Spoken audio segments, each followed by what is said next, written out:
Play We Ready. I forgot we were supposed to open with that. I feel the master. I feel y'all ready? They ready? Well, come on. Sorry, YouTube, but we got to get ready for the podcast, man. We ready? We ready? Come on.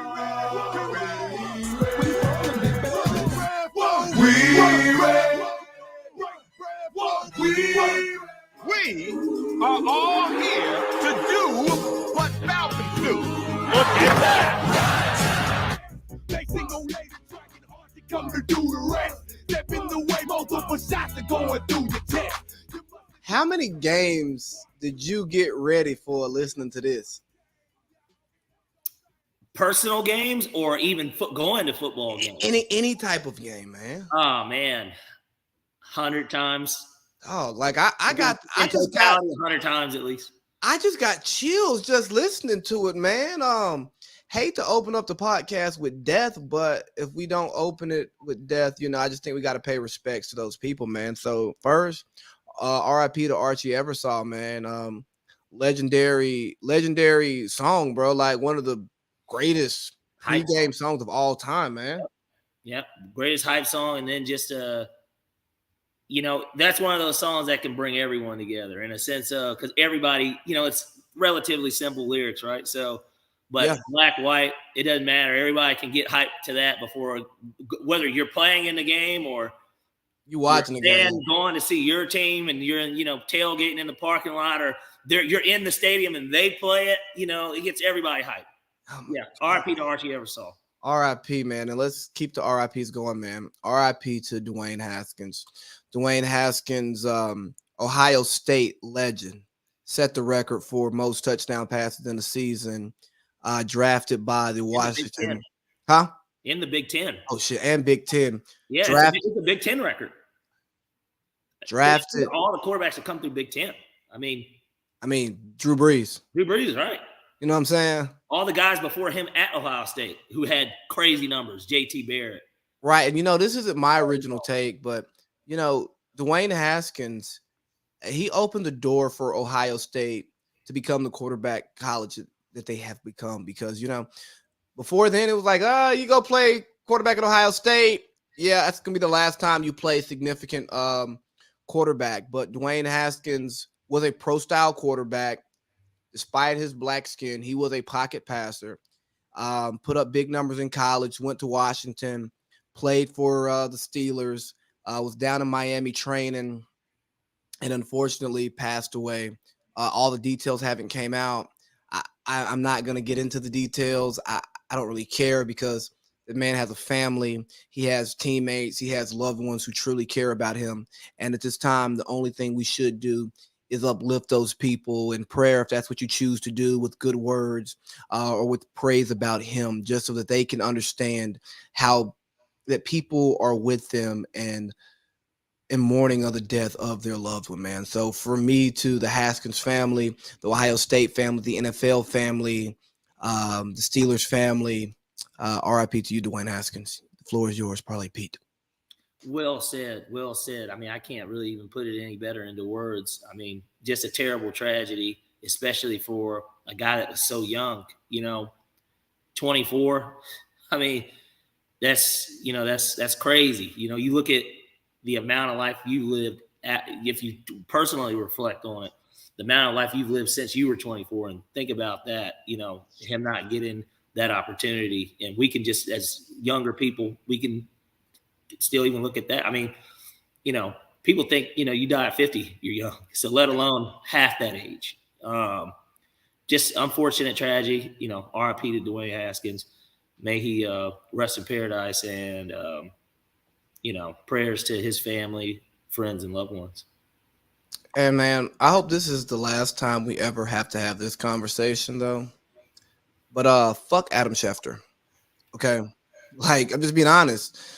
I was raised that no matter what, you don't speak ill of the dead.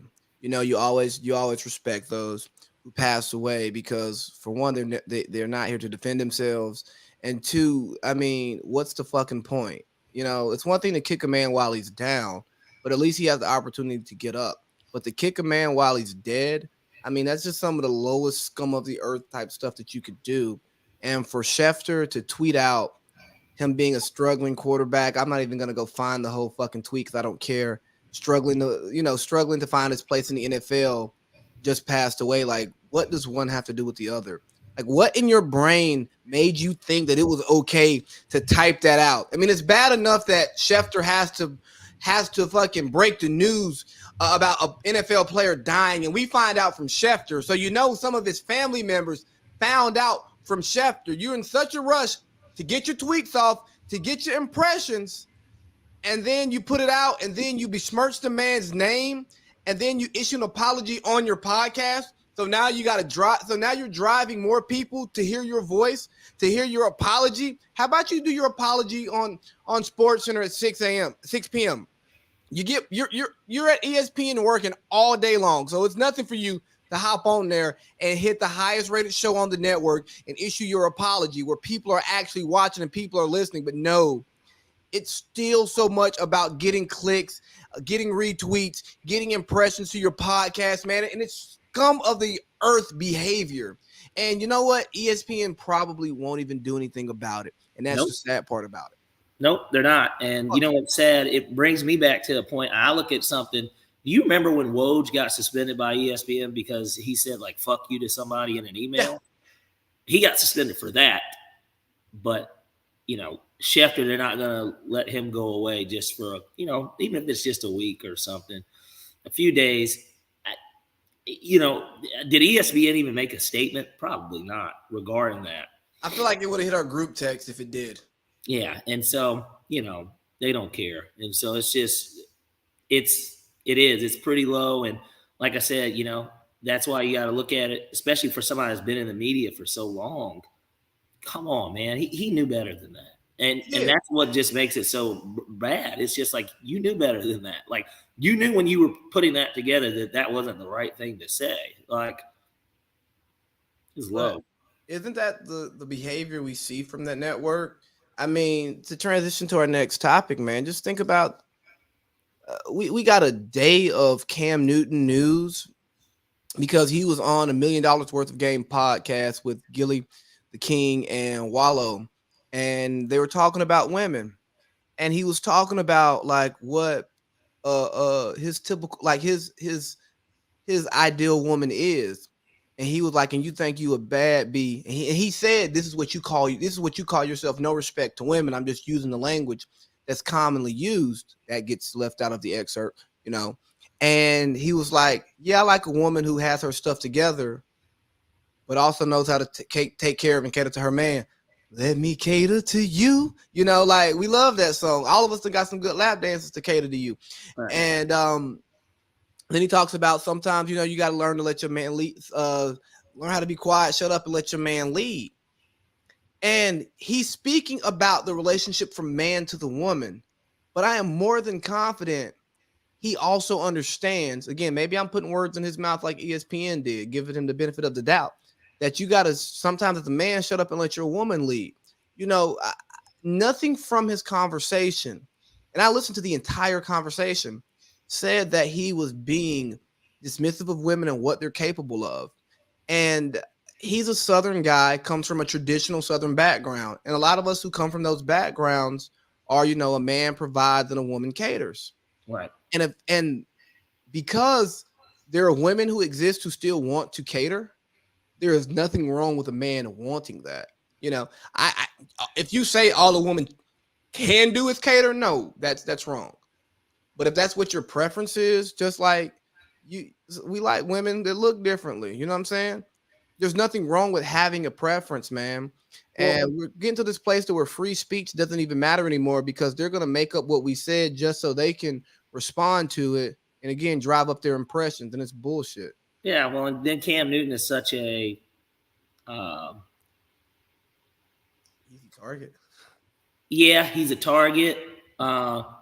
And, he's just a figure in the sports world. You either love him or hate him. And he just, because of his past too, like people try to like drag his past in, whether it's, the whole, is he taking money in college, him and Cecil, go to that. Then, of course, as Dale brought up in the chat, of course, there was the whole thing about him thinking it was funny that the reporter was talking about routes and stuff. But even that it didn't play well. But how many men think that? Like, oh dang, you really know football. Like how cool is it? Talk about it like hey, just think about Shelby, Jude's friend Shelby, right? Yeah. She knows sports and she knows sports really well. You don't meet many women who know sports really well to that depth, right? So when you see it, it catches you off guard. Not because a woman can't know it or shouldn't know it, but not many women do because of the lack of interest and the barriers of entry into those different fields. And I think that's all it was like, oh, damn. Like, oh, yeah, you really be breaking this shit down. Not to mention, a lot of media members are stupid and don't understand the game, and they ask dumbass questions. Watch a Patriots press conference and see how Bill responds. Bill Belichick responds to good questions. But if you ask him some dumb shit, on to Cincinnati. Yeah, and he has every right to do that, too, in that situation. But, yeah, I just think that in this case, it was ESPN, not to single them out, but because they're the four-letter network, them, among other outlets, took the story and they took just an excerpt, kind of like, most media outlets just do in general, put it up there so it's something you can click on, and then everybody gets to discuss it instead of actually hearing the man out and hearing what context he even used that in and what was surrounded around the comment of that. It wasn't him saying that was it, that was all he wanted. He was just, like you said, kind of just simply saying his preference as opposed to, oh, this is what it is. It was nothing like that. And it's just one of those things where the media, man, is such a fucking animal. It is. It really is.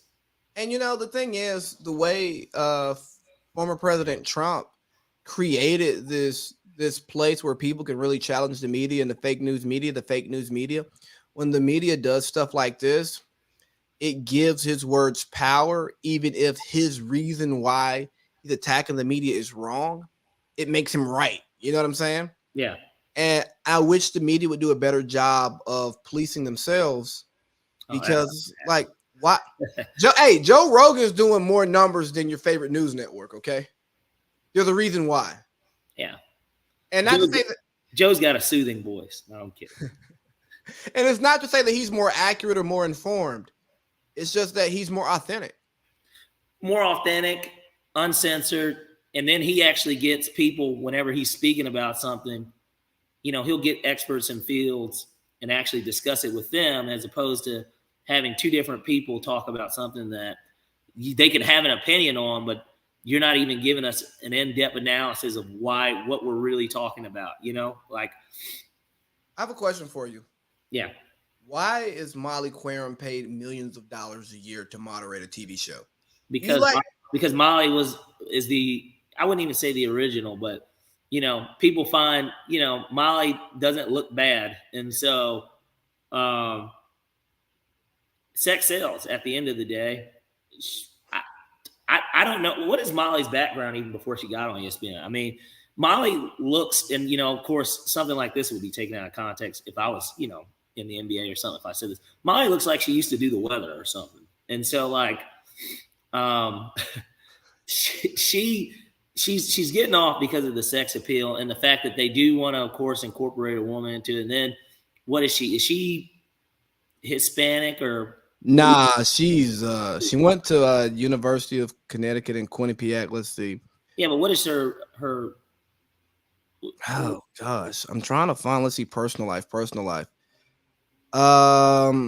There's nothing about her, but I think Qerim is I don't know what that is, man. But I'm looking at her career. Even her career highlights doesn't say much, man. There's no dates. She was an anchor and reporter at CBS Sports for a while. She did some SEC stuff, some Max Prep stuff, a lot of college stuff. She covered the UFC. Oh my God! Then wow, she did. She's Albanian Italian. Okay, there we go. Yeah, so it provides a person of color.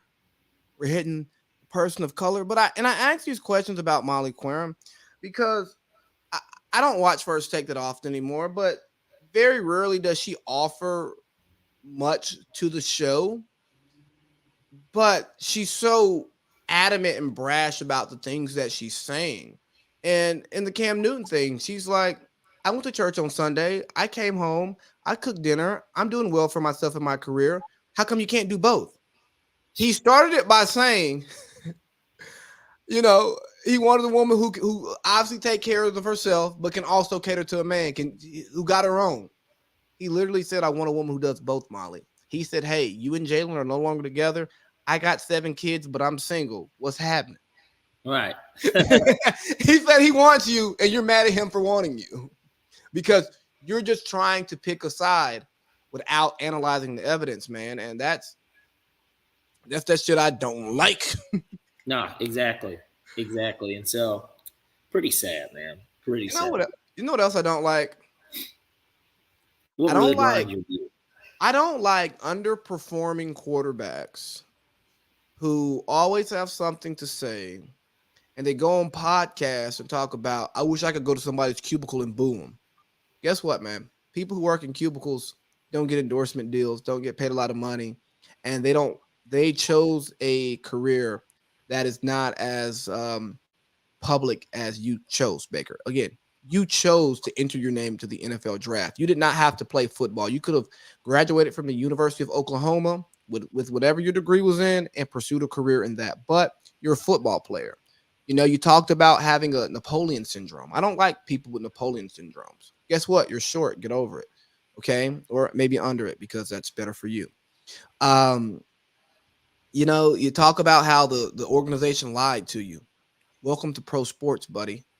Right. You know what, Pierce? There's no loyalty in this game. There's no loyalty in this game, but guess what? Everyone in our locker room group text has told a lie to each other. It happens. Lie to everybody. Everybody lies. Like, so miss me with this victimhood. It's like, Baker, you're Karen. Dude, you got overdrafted. You had a 3rd round grade until John Dorsey, who will never be a GM in this league again, who was propped up by Andy Reid's great coaching. And you end up going 1st overall. Nobody had him going 1st overall after his last game as an Oklahoma Sooner when he allowed Georgia to come back because he played against NFL-type players. And guess what? The guy he was in that Georgia versus Oklahoma game is the guy he's been in his NFL career. And then you're out here, a man without a job. I mean, you're going to get paid your $18 million. You're going to get paid that. It's guaranteed money. But a guy who's pretty much who got paid time off, paid absence of leave, who wants to go to work, does not have a place to work, and you go on a podcast drinking beers, wearing camo hats, and not appealing to the people who you want to hire you. I don't care if you do it. But just like I didn't care if Colin Kaepernick did what he did or changed the location of his workout. But don't tell me that nobody wants you to be an NFL quarterback because you didn't do what the NFL would have liked for you to do when you didn't have a job and you didn't have leverage. Aaron Rodgers gets to go to Maui and hang out with weird people and do detox day cleanses. Yeah, he can do that. Why? Because he's back-to-back MVP. Baker. Well, the only thing he's done back-to-back is blow it. Well, more importantly, Baker, you're not going to, a cubicle to boo somebody because, for one, the people that are booing you, A, they are booing you because of your performance and you are a pro athlete, but B, let's not forget that we actually spend money to come see that shit. You know what I mean? That we help pay you in reality. We might not pay you in totality because you guys make a lot of money off of a lot of other shit. But that money still ultimately is coming from us because, trust me, you guys wouldn't exist if nobody wanted to come and see you or nobody wanted to watch you on TV. So us booing you is a reflection of, man, play better. You know what I mean? That's all that is. It's not personal. It's just you're not doing your job correctly. I mean, and that happens in any field. Now, nobody's booing you if you work in a cubicle, but if you're doing your job, somebody's going to tell you to tighten up at the end of the day. Or we'll find somebody else that will do it. And that's what happened in your case. You didn't take criticism very well.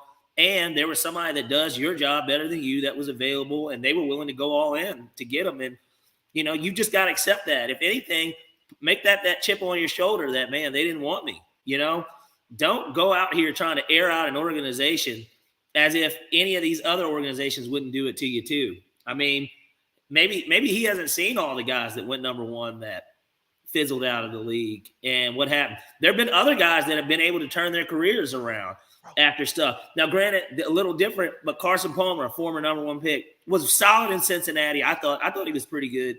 Got hurt. Then he went to Oakland. He sucked. And he was like, I won't play here. Y'all are dysfunctional. Yeah, sucked there. And he's the type of guy that's kind of a professional, but goes to Arizona, balls out at the end of his career. Same thing with Kurt Warner. Balled out as a Ram, went to the Giants, was terrible. Gets the second chance with the Cardinals, balls out. There are plenty of guys that were not wanted anymore that have made the best of their situation and really might have even had a better second half of their career than first half. Well, Baker should look at his draft class and see how life can change very quickly. Josh Rosen is barely in the league. Yeah. Sam Darnold. I'm trying to think, is he even still our backup or is he a free agent? Is he backing up Mariota?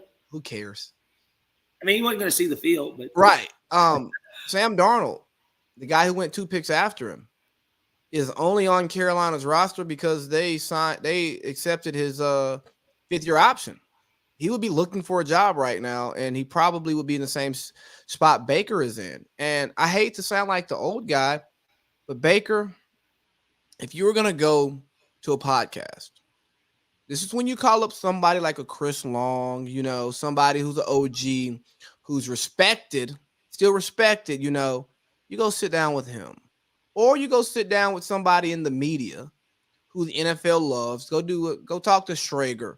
Go talk to Peter King, you know. Go talk to name that sports writer. Talk to Tony Dungy or something. Yeah, talk to Dungy. Well, he's not black, so I don't know if they want to send him to Dungy. That's for the black people trying to repair their image. Right. You know, but go sit down and have a conversation. Let them ask you the right questions so you can give the answers. Rich Eisen. Rich Eisen. You have your people in there so that when it kind of goes off the rails, hey, we're taking that out. We're taking that out. We're taking that out. And it's not a podcast. It's an interview. Because if you let Baker just wing it, I mean, this guy thinks he's a dual threat quarterback, and I'm willing to bet you I can outrun Baker right now. Would you kick him in the back of his leg if he was stretching like you were Urban Meyer? Nah, I'm not the old ball coach. Okay, I just love it. All right, man. But look, this is an NBA podcast. Hey. Ice Trey just finished him, didn't he? Battle of the Light Skins. Let Trey in. Wasn't even close either. I mean, think about it. Think about it. This is the crazy part about that. I'm shocked you weren't there. Did you see? I had dinner. I know. Once I saw you had dinner, and I saw who you went to dinner with, I was like, oh, that's why he's not at the game because he would have canceled anyway. Funny enough, Briggs actually had hit me up last minute because he was trying to sell his tickets, and then he's like, couldn't sell them, and obviously he knows I live right down the street, so he's like, you want to go? I was like, man, I'm gonna be honest with you, I wish I didn't even plan this dinner for this night, but I did it because this place you can't really get seats. I did it a week in advance, so I didn't know the Hawks were going to be playing on this day. A, because of traffic, I didn't want to be caught in traffic. Let's start there. But B, of course, I want to sit up, I want to watch the game, so I didn't even watch the game in total. I watched the beginning, and then I was checking it on my phone, but that was pretty much it. But yeah. No, I did want to go. If they win, which I believe they're going to beat Cleveland, if they win, I'll definitely be going to one of the playoff games against the Heat, though. Yeah, if we get a weekend playoff game, I'm gonna have to call in some favors, see if I can get on. Well, that's probably how it's going to set up because we win on Friday, we play Sunday, then you probably play Tuesday, maybe even Wednesday. You're going to be playing on the weekend, Friday or Sunday, Saturday. They're probably going to be playing next weekend. I hope I can call in that favor and shoot a text and see what's up. So anyways, let's talk all NBA. You know, it's been an odd year for all NBA. I think because we've had injuries, we've had 2 dominant centers, we've had LeBron James score a lot of points on a bad team. We've Kawhi being hurt, Paul George being hurt, you know. AD being hurt, it made the forward position really weird. Okay, I said KD. Oh, KD being hurt, but then He would be first team in my opinion. But he's missed so many games. So give me your first team 5. So I know that they said that because they put this rule out that Jokic and Embiid for the purpose of this All NBA team, one could be they basically can be put in as both center and power forward. Okay. So, gosh, and I think that at that point it's kind of going to be like the NBA All-Star game where it's just front court, back court. Okay. 3 front court, 2 back court. So I'm going to say that this is probably what it's going to be. If it's going to go like that, it'll be Embiid, Jokic, and Giannis. Those are going to be your forwards and center. At guard, you got to put Devin Booker in at shooting guard. I mean, the Suns have been head above heels the best team in the NBA this season. I mean, dominant. They clinched home field throughout the playoffs, with 12 games left in the season. So I don't know how you don't have a Phoenix Sun on that team. So Devin Booker's got to be it. And for the other guard position, really tough, really tight. But man, I'm gonna give it to Luka. I'm gonna give it to Luka because he had such a strong second half of the season. If he played his first half the way he did his second half, he'd probably be an MVP candidate this year. It would make me sick. I live on this anti-Luka hill just because. Hey, man, they got what are they? Are they the 4? Let's see. They're the 4? 4. Yeah, they're 4. Man, shit on the Mavericks, and I know that they built the team to fit his plan stuff. It's still not really that talented. Hold on. Here's the thing, though, and I was going to say this for Jokic, but it kind of works with Luka too. People talk about the parts around them not being that good. It's like, they don't have this and that. Really good players don't play well next to a Luka or a Jokic, right? Or a Jokic, excuse me. Because, for one, Luka's a fucking ball. Ball hog usage rate is out the roof, and that's just not winning. That is not winning basketball. Sorry. And for the way Jokic plays, he likes the players to be still. He likes to manipulate the defense. But for you to get the best Jokic, if you are a on-the-ball player, you're not going to be your best self. For your best player to be his best self. Just like with LeBron. LeBron carried bad teams because LeBron doesn't actually need great on-the-ball players on the court often with him because he attracts so much attention. So when you have those types of players, they elevate bad teams or lesser supporting cast because of what they are good at. Well, like an MJ or a Kobe or a Booker, a scoring wing, they need all that other stuff to win. They're going to get their 25 to 30 every night, no problem. But they need the other stuff around them to win because they're so good at what they do that they're not doing that other stuff. You know what I'm saying? And that's not their skill set. So that's why their teams have to be more full. Whereas a LeBron, a Jokic, and a Luka team doesn't have to be. Right, because they're so involved everywhere else. But all right, so I just go down the list real quick, 1 through 5. So I can see where we're at. I had Jokic, Embiid, Giannis, Booker, Doncic. Okay, that's my first team. Here's where we differ because I'm doing straight up centers. I'm not putting the 2 up. I'm splitting. You did say it though. I know. I'm splitting Jokic and Embiid. I'm going Luka, Booker, KD, Giannis, Embiid. And I would be with you if they didn't do the split. And the thing is, because at that point, I would even if I did it. Okay, let's say that we did the split. Okay, I'm gonna go Jokic because I do think he's gonna win MVP. And based on what the people who vote what they've come out and publicly said, it sounds like he's gonna win back to back, which is fucking crazy, honestly. Great white hope shit, man. But God, can that boy fucking ball? Bro, man, he's so sick. To me, he's too much of and Embiid's a good defender too, but he's not as Jokic is he's a fucking LeBron, bro, at center. Yeah, it's crazy. But speaking of LeBron, as bad as they were, give me your second. I would actually take LeBron over KD on it, and here's why. this man, and I know that we don't want to put the story. Hold on, just give me your second team 37 first. years old and could have led, if he had played, could have possibly led the league in scoring at 37. I mean, come on. And I get it. KD's a better defender for sure.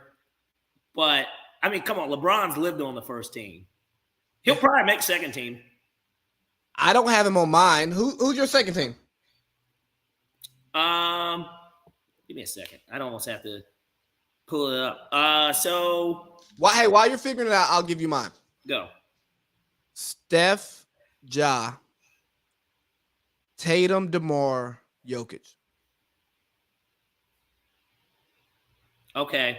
So I'll follow yours the way that you kind of did it as a how you kind of have yours set up. So, and I was really torn on Trey, but the Hawks underperformed this year, which is why I wasn't comfortable. Ja gotta be on it. Ja, even though this is why Ja couldn't get MVP votes, 22-3 without him. And that's why if MVP candidate. If the Hawks would have been a 5 seed, I dropped Ja to third team and moved Trey to second team because he had the most total points and most total assists in the league. And you really, if he didn't play, the Hawks definitely wouldn't be a playoff team. Exactly. He only missed 6 games this year. So, but no. So I would agree with you at guard, Steph, Ja. We're going to defer because I would have LeBron over KD. I'm going to put KD on the second team. Okay. Tatum and DeMar that's an interesting one. I would probably say Tatum because they're the number 2 seed. I mean, so it'd be really hard to do that. And then I would have Embiid second team in that type of scenario because I have Jokic as the first team center. Okay. And then for my third team, Trey, CP3, LeBron, Jimmy Butler, and Bam. And I was torn between Bam and Cat, and I originally wrote Cat down. I put Cat.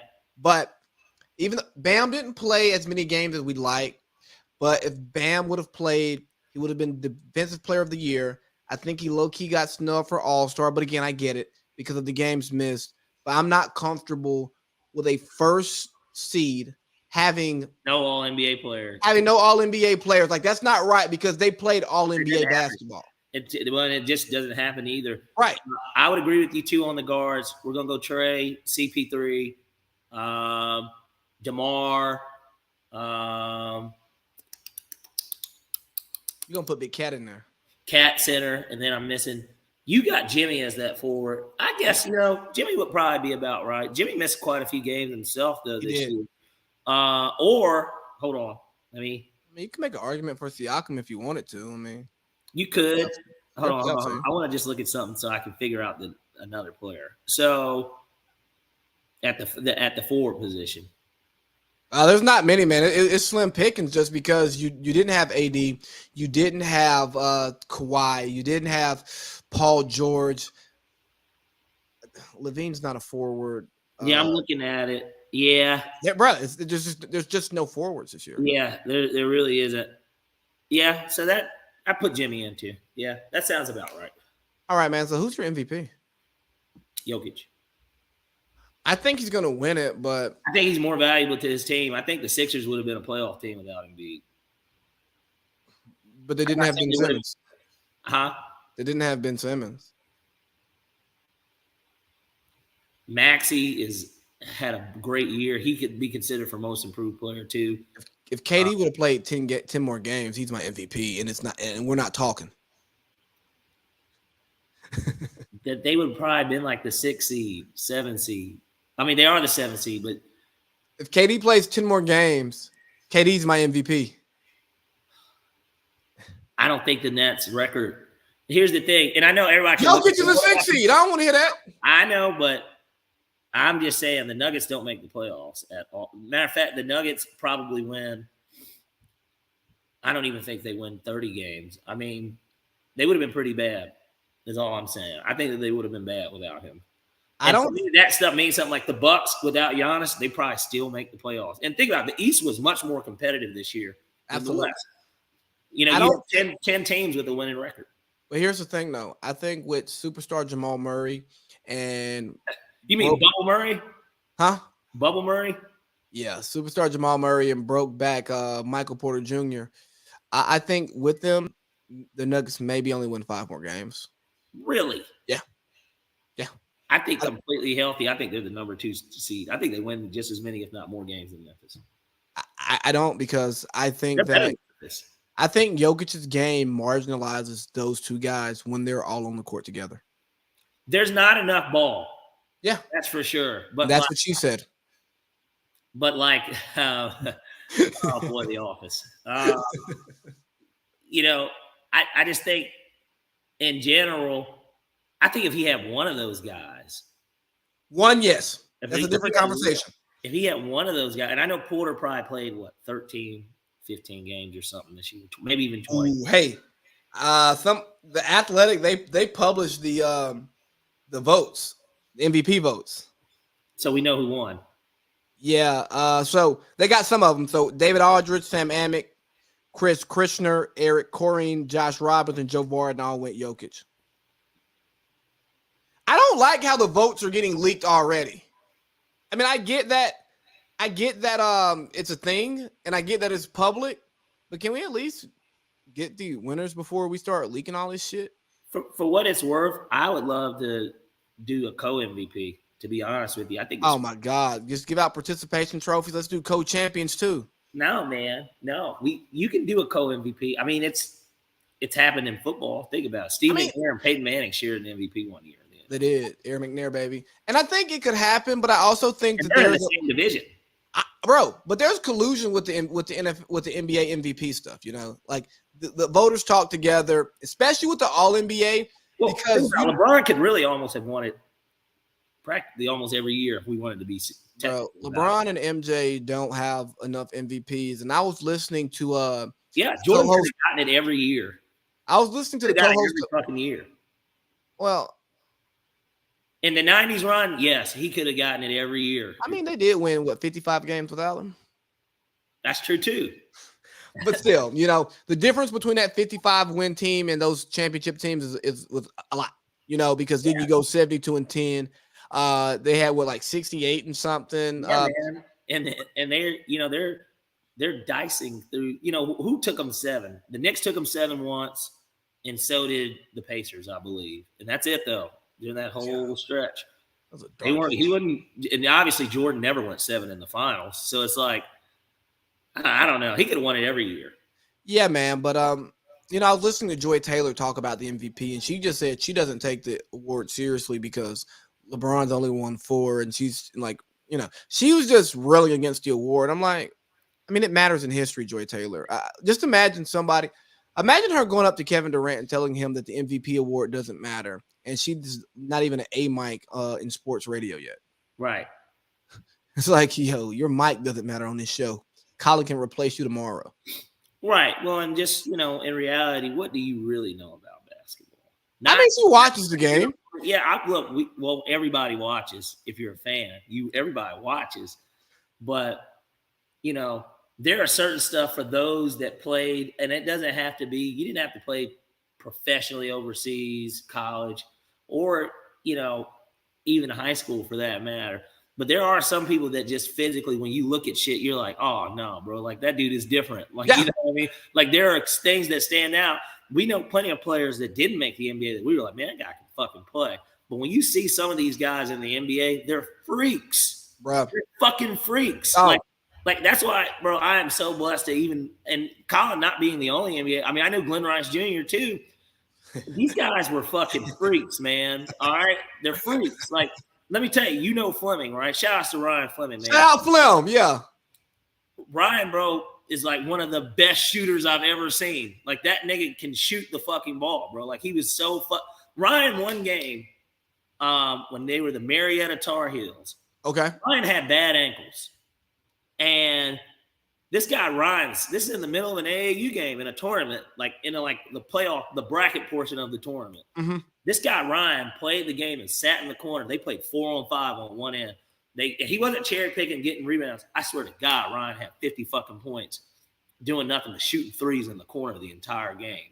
It was next time you talk to him, ask him about that. Come on, ask him about it. I was probably 8 or 9 years old, but I'm like, man, that shit is ridiculous. But point being, I see a good guy like Ryan. Ryan's 5'9", maybe 170 pounds, 160 pounds, 150 pounds, maybe. Like, smaller guy, good player. But then when I look at somebody like Colin is 6'1" and is fucking throwing the ball off the side of the glass and is catching it from the back end and is still dunking the shit. Colin's speed going to the hole. Like, these guys are freaks. They're freaks. Wow. And Colin's not even Kevin Durant, LeBron, and like, you know what I mean? He ain't even that good. But like, these guys are freaks in the NBA. They're fucking freaks. Bro, I remember going to the gym with my friend. He was shooting. I was just rebounding and passing to him, bro. And he was in college still. He's doing 10 makes in a row on all 5 3-point spots before he moves. And he was playing at Southern down in Baton Rouge. You know what I'm saying? He's not playing like high D1 basketball. He's playing in this fucking SWAC. And you go, you're this good. Like, in the gym by yourself. What the hell is Steph Curry and KD doing when there's just them in the gym? Them niggas don't miss. They don't. NBA players in general don't miss. They don't. But hey, man, let's talk about the guys who do make people miss. Talking defensive player of the year is kind of hard for me because I don't be knowing people's defensive schemes, right? Like I gotta listen to too many people to kind of build my opinion. And I do like the way that the award, like Doris talked about, Marcus Smart being her pick because I think the big men are over rewarded for grabbing rebounds and blocking shots. But a lot of those block shots are off ball blocks anyways. It's like, well, I beat my guy and you step up and you block the shot. Like, okay, I guess you're not playing real defense. And if you're 7 feet tall, just by virtue of height and location, you should grab almost 10 rebounds a game just by showing up, So right. when you see shit like this, I go, I like what Doris is saying. I kind of like that this conversation is happening because, again, I just think the award is given to big men just because it's easier to quantify their stats. But watching a Paul George in his heyday, watching LeBron in his heyday, a Scottie Pippen, and now a Marcus Smart, what's his name, Mikal Bridges out at for Phoenix, watching those guys disrupt somebody, and even if they make the shot, right? Like I've seen Pat Bev play defense on KD, and KD gets the shot off and he makes it, but KD's not comfortable when he shoots that shot. You can't quantify that unless you watch the game, So I'm not comfortable giving a pick for defensive player of the year, but I'm comfortable talking about defense. And a lot of these metrics can't measure defense properly because if you talk about defensive win shares, well, if your team is up, you're a starter, your team is winning, your defensive numbers are going to be much higher than what you're contributing to defense just because. Well, and kind of like how we looked at the All-NBA first team, and I said, it would be really hard to not put Phoenix on. Put Devin Booker, of course, like as your guard because they have the best record. And same with how you kind of said, well, Jimmy's got to be on the team. The best player on the best team in the East. How do they not have one of the players? Yeah. For me, a Defensive Player of the Year award, you almost have to, like Doris Burke kind of said, you look at this, the Celtics had the best defense in the NBA, and it was a big part of why their turnaround. These guys were under 500. They were like 500, under 500 in January, at the start of January. And they balled out ever since. And so, shout out to Ime Udoka. Yeah, they've been playing. That boy, he got a serious wife on him, don't he? He do. But nonetheless, yeah. So I think that's a good starting point for when you want to look at the award too. Because even though the MVP award doesn't go to necessarily the best player on the best team, I think that Devin Booker should definitely get some votes, by the way. Absolutely. I don't see why he wouldn't. And so I just don't think he was dominant enough. I think those other guys were pretty fucking dominant. And that's what makes the difference. It's not like Devin Booker wasn't dominant. And he doesn't have, but that's not his job, especially with CP3 being on that team. They have a good roster. Let's keep it 100 too. I mean, and I think we talked about it. I think you were on board with this even last year. CP3 was my MVP last year. Probably should have won MVP last year. Who? Chris Paul. Yeah, he was my MVP last year. He probably should have won it. And so, just the impact he had on the team and them going from basically the bottom of the West with essentially the same roster. Granted, guys like Bridges and Ayton grew another year. Yeah. Got to play with him, but it goes to show his impact. That's where the value comes in. That's what makes him the most valuable. But we don't know what value actually means, you know. And I think that's what's really murking up the rookie of the year conversation, because I've been listening to people talk about it, and from my eye test, my argument would be between Cade and Evan Mobley. Cade's team sucks, and the way that Cade plays is gonna be limited to what his teammates can do. But watching him play basketball and seeing the value that he brings to a dysfunctional Detroit sports city, it's just like, yo, no, this young fella got it. Like, I didn't watch him much in college. I'm like, I don't know. But I watched him. I watched a few Cade games. I followed his stats and stuff. I go, no. Cade is like that. And then obviously Evan Mobley having the impact on winning. You know, Evan Mobley plays winning basketball. And he's a freak. He's a freak. He's good. You actually look at that, like his rebound, like, bro, it's weird how a modern day player can almost look like Wilt Chamberlain, like in some and like retrospect to just even when I see him out there like grabbing a rebound, just how long and like just like his like, bro, he got it too. He does. And if you look at him, just imagine if Mobley is on one of those bad teams and he gets to just play ball. He doesn't have to play winning basketball. Bigger numbers. And Scotty Barnes. He had to play next to another all-star center, which in turn kind of might have helped him too. But but still, he's still sharing the floor with another guy, and he's still getting his though. Exactly. Mobley probably gave you 14 and 9 this year. And then you got Scotty Barnes, who again, that's my pick, by the way. Who I think is going to win it, and again, I have no objection to him winning it because he came to a team that had a down year, but they're a well-run franchise. They were still set up to be a playoff team. Yeah, and he got to fit into a role, and I think that's the best role for young players, just like a Jonathan Kuminga, being able to come to a winning Warriors situation and fit into a role. And unfortunately, for so many of these rookies, you get a Jalen Green.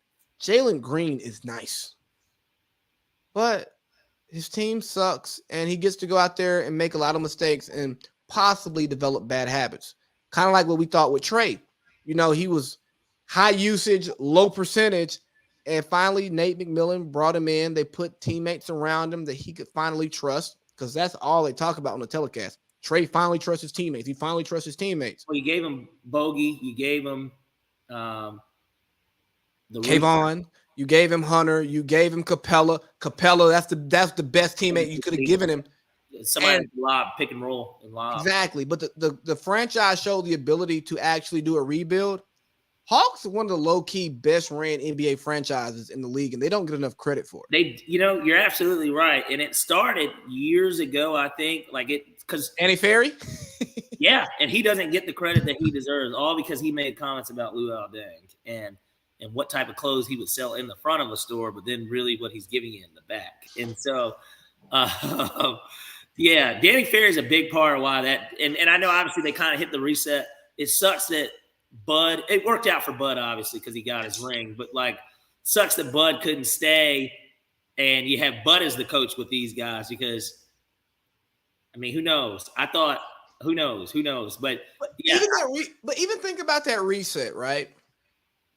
It was a planned reset, and they've now reset, and it worked. Well, only thing where they missed so far, people are going to still, as good as Trey is, everybody's going to continue to debate whether or not, because obviously now with Cam Reddish not even on the Hawks, it's kind of like, hey, we got a conditional first from the Knicks. I mean, Cam Reddish is going to be a free agent this offseason. You know what I mean? The city loves Trey, and that matters. Luka would have been dealing with some of the same stuff that Matt Ryan has dealt with, and that's why I defend the Trey over Luka thing, because Trey, bruh, you got to have black stars in Atlanta. We are Black Hollywood. You got to have black stars in Atlanta if you want to have the support. Hove ain't showing up to Atlanta to see Luka versus Melo. He's there for Trey versus Melo. I'm sorry. Yeah, that's true. Then it makes you wonder too. You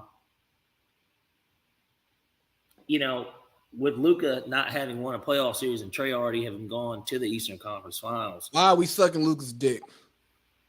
Well, you could argue that the Hawks have a little bit better of a roster. I would argue that. But I also think that the coaching has always, like, Luka's been well coached. Rick Carlisle obviously is a good coach. As bad as Indiana was this year, they just really aren't talented, and they're just not investing in defense. Jason Kidd's proving to be a good coach. You know, now that he's got to go around the cycle a little bit. I mean, he was solid when he got started. He's one of the best floor generals in NBA history, right? So, isn't it crazy that Hov was at the game? Yeah.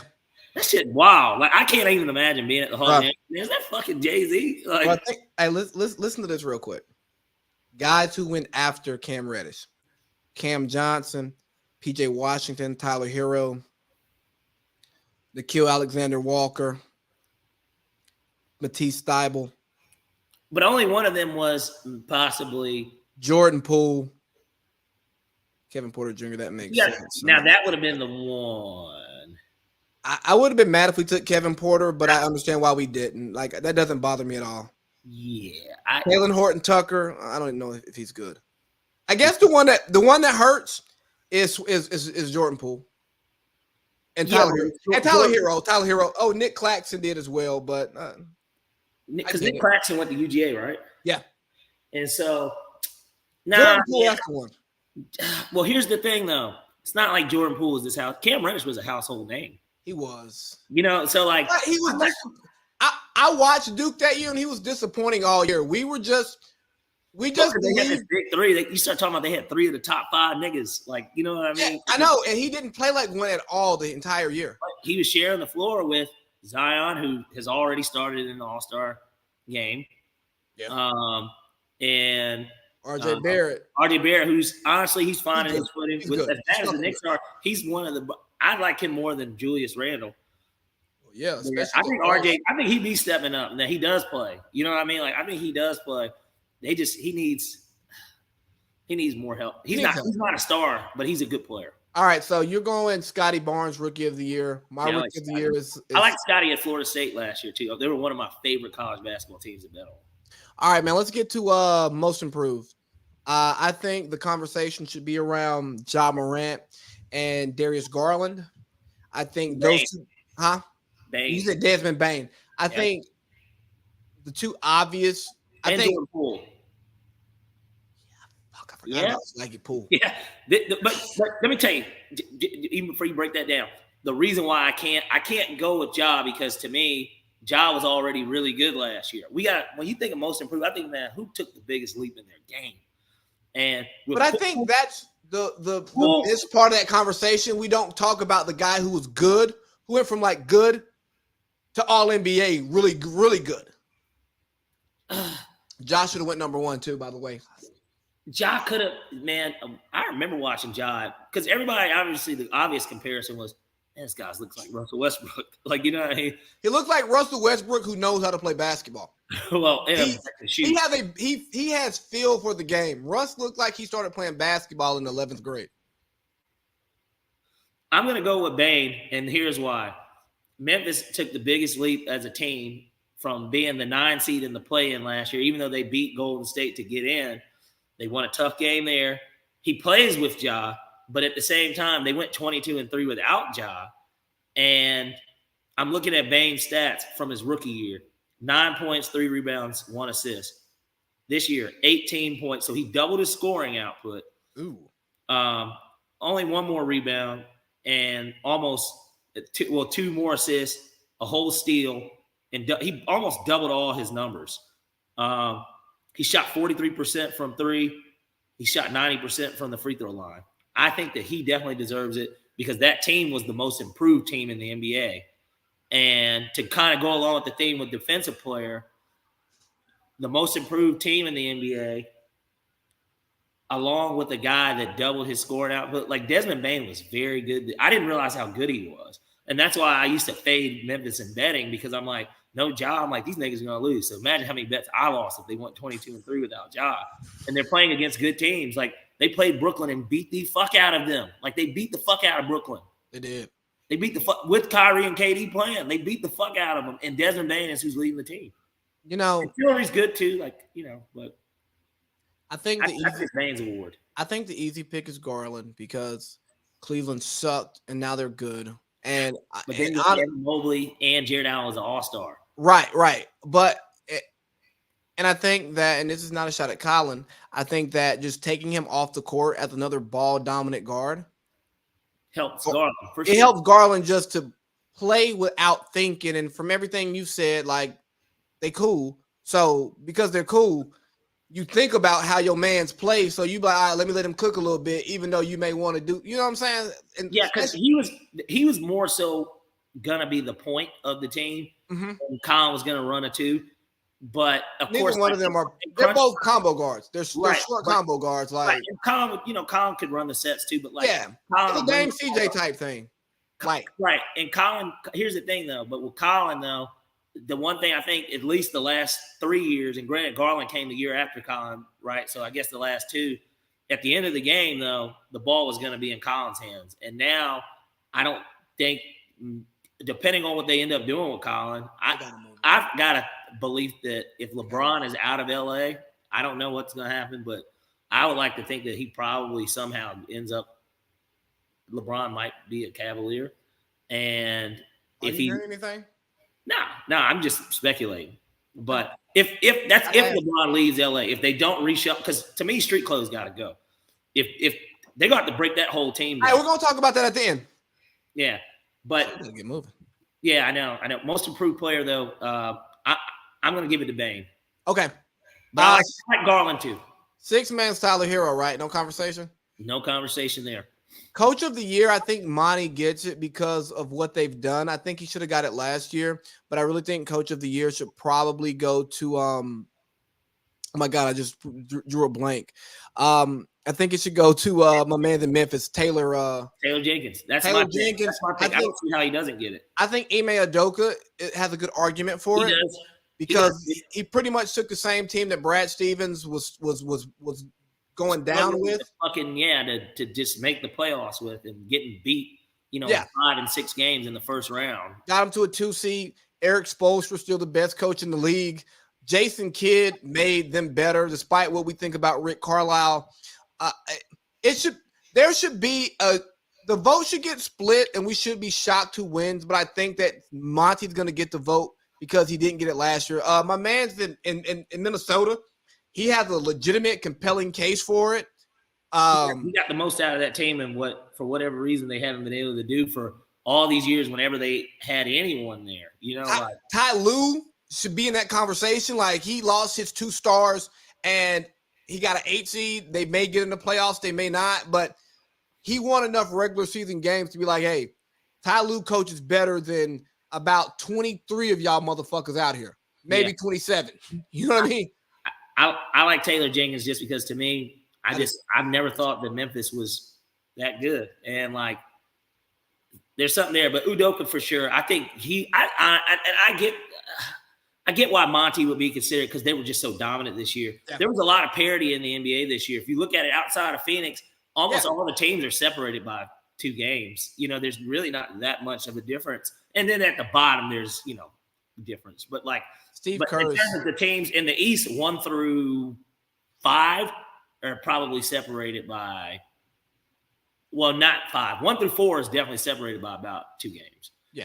And then in the West, 2 through 6 are separated by 3 games. Hey, real quick, while we're here, can we put Steve Kerr on that list with Doc Rivers of guys who are overrated coaches, but they have good teams, so they look like and they already have a ring, so it's well, he's in Kerr's case, he's got multiple. But they Teflon.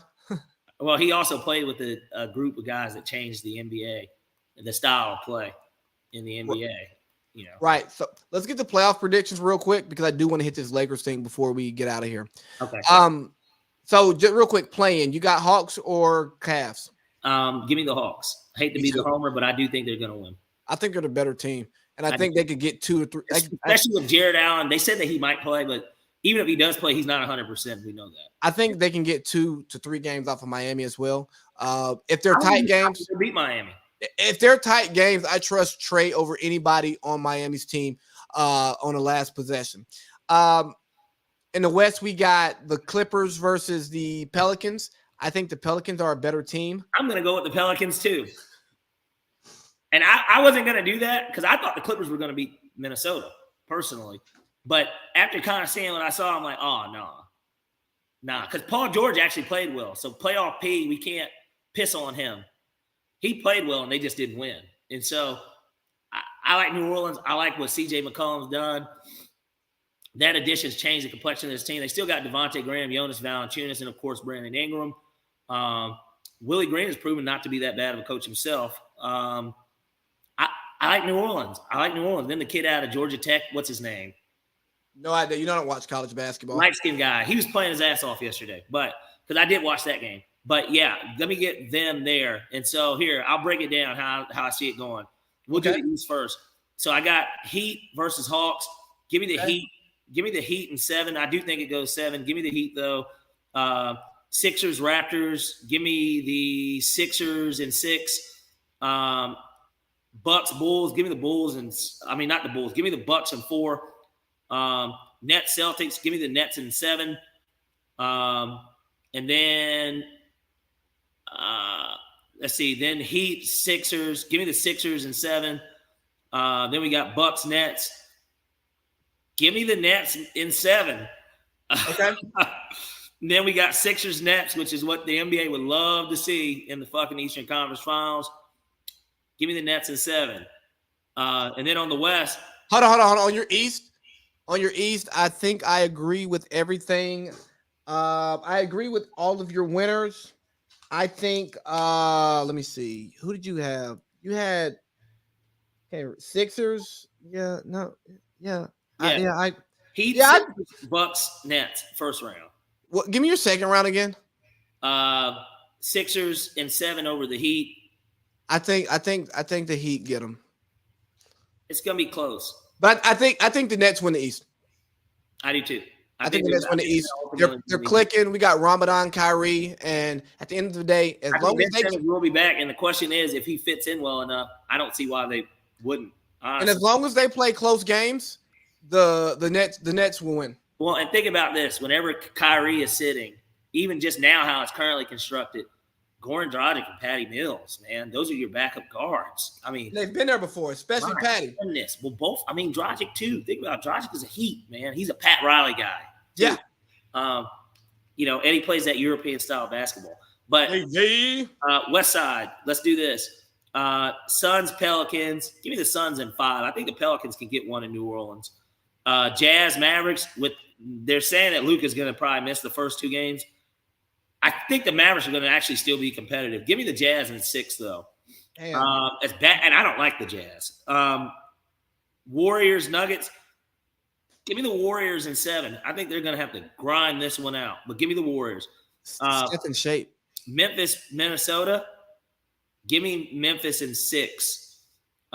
Warriors, Memphis. Give me the Warriors in 6. Jazz, Suns. Give me the Suns in 5. Suns, Warriors. Give me the Suns in 6.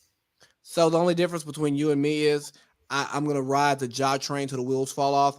And not till the wheels fall off because they're going to fall off in the Western Conference Finals. But I think Ja's going to have his Trey season.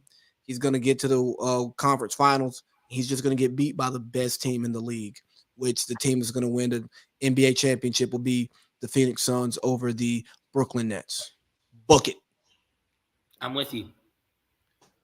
All right, man. We got through the playoff predictions really, really quickly. Hey. And we pretty much agreed almost the whole way. It's kind of I know.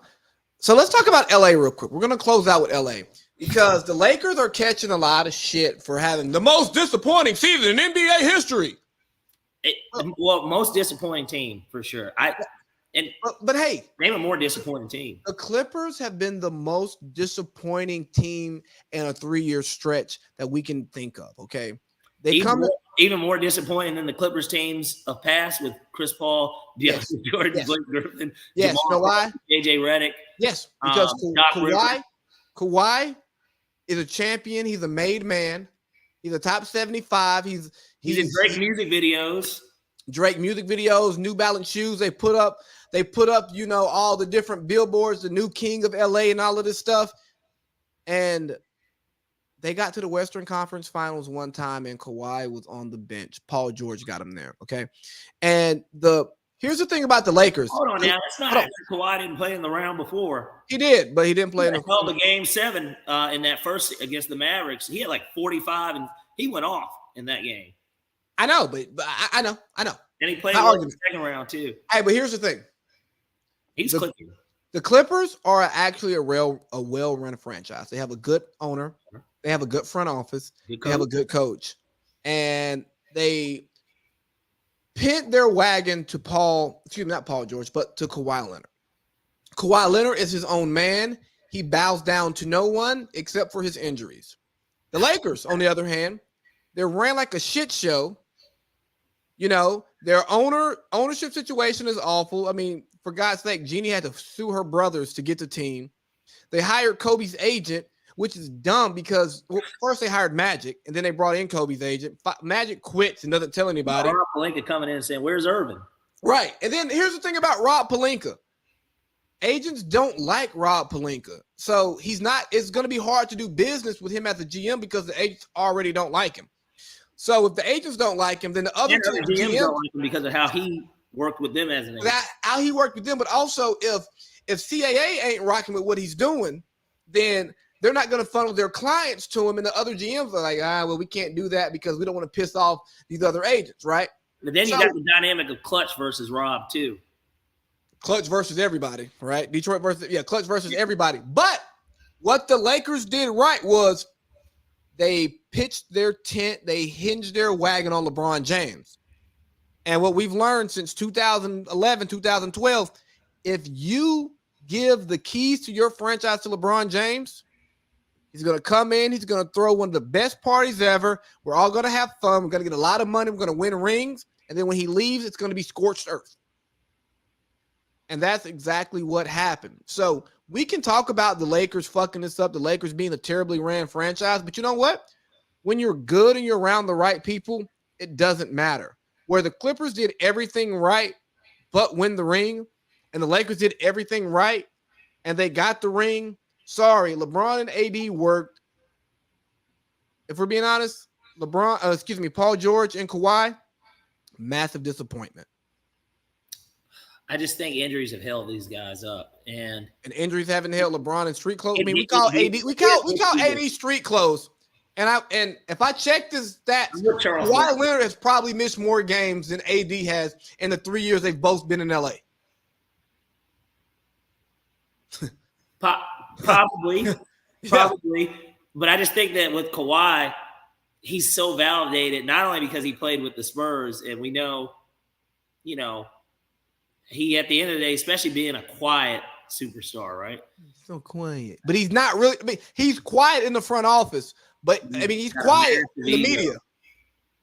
But he's got a massive ego. Think about it. He has his uncle do the talking for him. And he doesn't have social media. Like Kobe, not that, but they share the same pilot too. And it's like, so Kawhi obviously did the same thing. He takes a helicopter everywhere he goes. And he's late because he lives in San Diego, bro. Like, come on, dog. Hey, man, San Diego's nice. You know that. I love San Diego. Yeah. I want to go back. Yeah. But, yeah, no. Luigi. I mean, there's a lot of people out there. Luigi's not there no more. Luigi's in Puerto Rico now. Sounds about right. Every time I saw that guy, Yeah. Hey, I'm not surprised by that. I wasn't either. But, yeah, what a guy. Yeah, what a guy. But nonetheless, to close it out, I guess, I believe that the Lakers this season has been, and I know that there were injuries, but I just think that the way the team was constructed from the get-go, and it just doesn't help regardless of playing styles or not, that you've got this year's the 75th anniversary. Yeah. You've got 4 players that were on that team that are on that team. And even though 2 of them are past their prime, one of them is hurt every year, and then LeBron is 37. And you had the snub. You had the biggest snub on your team. Oh, yeah, right. So, and you really had 5 guys on that team because Dwight Howard, even though he's past his prime too, he's still a very serviceable big man. in the He's NBA. done more than Dame Lillard has and street clothes. And honestly, to me, he's done more than Russell Westbrook, even though he does not have the MVP. There's guys from the 50s and 60s in reality that aren't better than Dwight Howard, but because they want to honor certain guys, I get it. George Mikan is the first superstar of the NBA, the first face of the league. The Mikan drill. Yeah. Yeah. A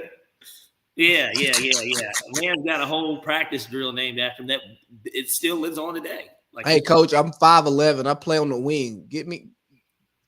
Paul Get me out of this there are drill. guys, and no disrespect to these guys because I never watched them play, but And I I just won't. remember even playing NBA Live 2K, and they had the all 60s, all 70s, all 80s teams. So you get to see these guys. And then I used to create a fake franchise to where I made all-time teams in a league. Okay.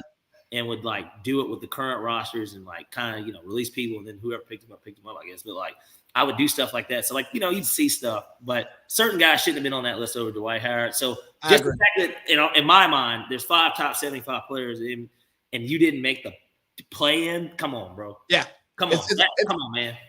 Lakers' most disappointing season. Clippers made the play-in without both of their guys, basically. The Clippers are a better run team, but you know what?